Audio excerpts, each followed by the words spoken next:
Il y avait 3 parvis au temple de Salomon. L'un était pour les gentils et étrangers qui, voulant recourir à Dieu, venaient adorer dans Jérusalem.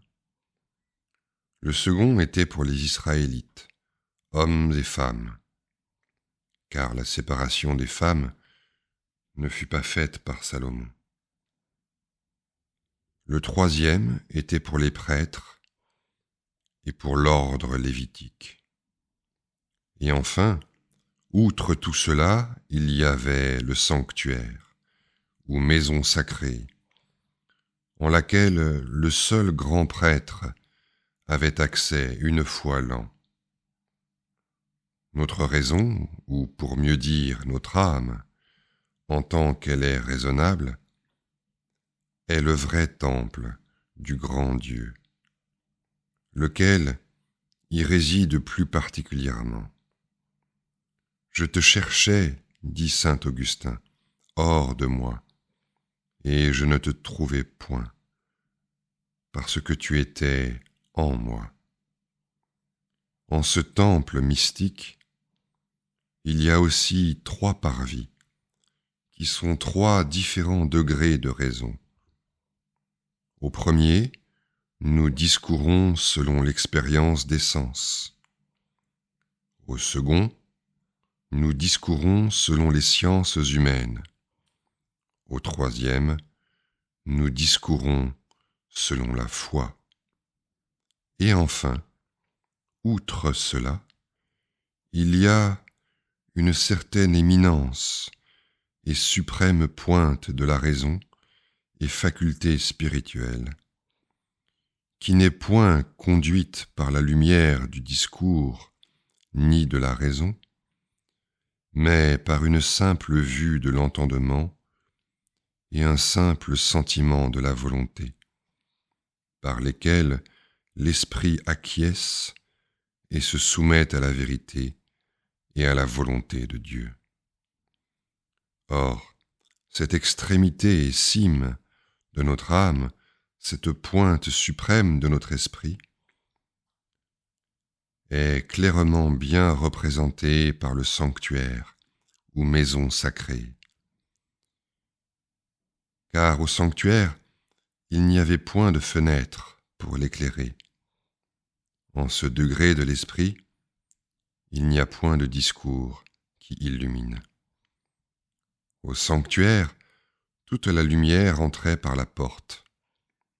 En ce degré de l'esprit, rien n'entre que par la foi, laquelle produit, comme par manière de rayon, la vue et le sentiment de la beauté et bonté, du bon plaisir de Dieu.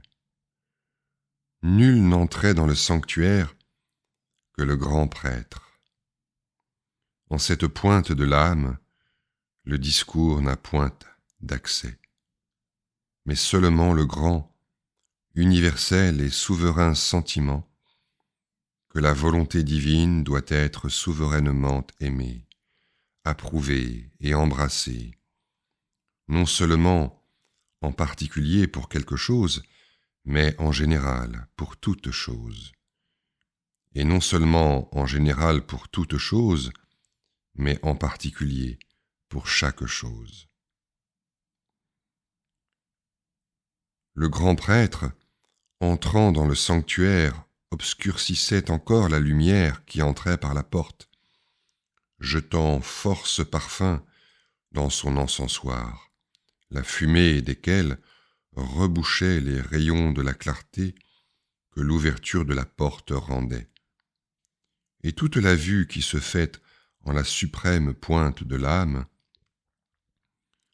est en certaine façon obscurcie et couverte par les renoncements et résignations que l'âme fait, ne voulant pas tant regarder et voir la beauté de la vérité et la vérité de la bonté qui lui est présentée, qu'elle ne veut l'embrasser et l'adorer, de sorte que l'âme voudrait presque fermer les yeux, soudain qu'elle a commencé à voir la dignité de la volonté de Dieu afin que, sans s'occuper davantage à la considérer, elle pût plus puissamment et parfaitement l'accepter et, par une complaisance absolue, s'unir infiniment et se soumettre à elle.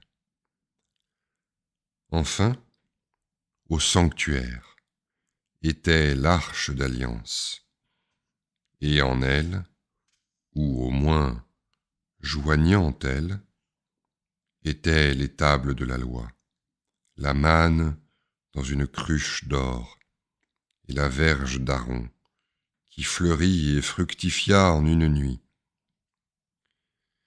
Et en cette suprême pointe de l'esprit se trouve la lumière de la foi, représentée par la manne cachée dans la cruche, par laquelle nous acquiesçons à la vérité des mystères que nous n'entendons pas.